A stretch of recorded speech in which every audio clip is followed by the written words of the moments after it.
Hi friends, நல்லா இருக்கீங்களா? Hi உறவுகளே, எப்படி இருக்கீங்க? நல்லா இருக்கீங்களா? சாப்பிட்டாச்சா? முதல் சாப்பாடு தான் சாப்பிட்டீங்களா?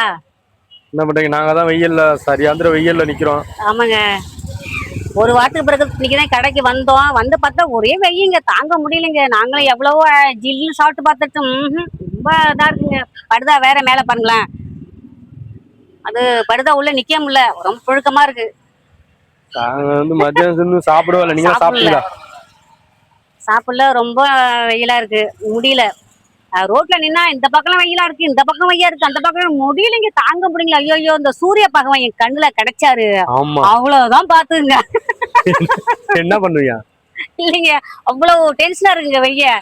இல்ல, சூரிய பகவானை பார்த்து என்ன பண்ணிடுவேன்? கொஞ்சம் கருணை காட்டி கொஞ்சம் நிழல காட்டக்கூடாது. சூரிய பகவானை எடுத்து ஒண்ணும் பண்ண முடியாது, எரிஞ்சிருவோம். ஜாக்கிரதையா இரு. ஐஸ்கிரீம்ல இருந்து தர்பூசணி வரைக்கும் சாப்பிட்டு பார்த்துட்டோம். எல்லாமே சாப்பிட்டாச்சு, எதுவுமே எடுபடல. படகடை பக்கத்துல இருக்கா, அதிலும் வாழைப்பழம், பனானா, கருப்பு திராட்சை, பன்னீர் எல்லாம் சாப்பிட்டு பார்த்தோம்னா ஒண்ணும் முடியலைங்க. ஆமா, அவ்வளவு பனானா வேற, ரெண்டு ஒண்ணுதான்.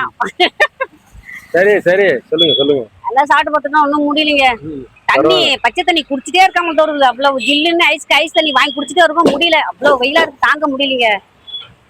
பாருங்க, மக்கள் எவ்வளவு அவதிப்பட்டு போறாங்க பாருங்க. ரொம்ப கஷ்டமா இருக்குங்க வெயில்ல, முடியல. ரொம்ப நாள், அதாவது வெயில் பயந்துட்டே நாங்க வியாபாரத்துக்கு வர முடியல. இன்னைக்குதான் வந்தோம், இன்னும் முடியல. அவ்வளவு வெயிலா இருக்கு, மழை பஞ்செல்லாம் முடியல, வெயில் முடியல, என்னதான் பண்றதுன்னு தெரியல. நான் என்ன சொல்ல வரேன்னு கேட்டீங்கன்னா, வெயில்ல யாரும் வெளியில அதிகமா வரல, வியாபாரமும் ஓடல. இருப்பா, பசங்கள் எல்லாம் வெளியில அதிகமா விடாதீங்க. ஏன்னா லீவு நாள் எல்லாரும் இப்ப எல்லாம் வீட்டுல இருப்பாங்க. பசங்க எல்லாம் வெளியில விடாதீங்க. சரியாந்திர எங்க பார்த்தாலும் அம்மை போடுது. அம்மை போட்டாலே மக்கள் தாங்காது. எல்லாம் ஹீட்னால உருவாகுறதுதான் அம்மை. அதனால பசங்களை தாங்க மாட்டாங்க.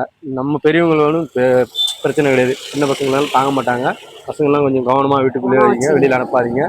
முடிஞ்ச அளவுக்கு அவங்களுக்குலாம் நொங்கு, தர்பூசணி, இளநீர், ஆமா, இந்த கிரினி பழம், திராட்சை, இது மாதிரி குடும்பம் வரைக்கும் மக்களுக்கு கொடுங்க. பசங்களுக்குலாம் வெயில் அதிகமா அனுப்பாதீங்க. இதுக்காக தான் அந்த வீடியோ பாத்தீங்க. ஏன்னா வெயில்ல நாங்க என்ன கஷ்டப்படுறோம்னு உங்களுக்கு தெரியணும். அதுக்காக தான் நாங்க கடை வச்சுல பிளாட்பாரத்துல வித்துட்டு இருக்கோமா, அதனால ரொம்ப கஷ்டமா இருக்கு. எங்களை போல வியாபாரிக்கெல்லாம் ரொம்ப கஷ்டப்படுவாங்க, அதான் ரொம்ப கஷ்டமா இருக்குங்க. நாங்க எவ்வளவு கஷ்டப்படுறோம், அது போல எவ்வளவு மக்கள் ரோட்ல எங்களை மாதிரி எவ்வளவு வியாபாரிங்க இருக்காங்க, அவங்களுக்கும் சேர்த்தாது. பார்த்து கவனமா இருந்துங்க. வெயில் நாள் கொஞ்சம் கஷ்டமா தான் இருக்கும், பார்த்துக்குங்க. இந்த வீடியோ உங்களுக்கு பிடிச்சிருந்தா கமெண்ட்ல சொல்லுங்க, லைக் பண்ணுங்க, சப்போர்ட் பண்ணுங்க. பாய்.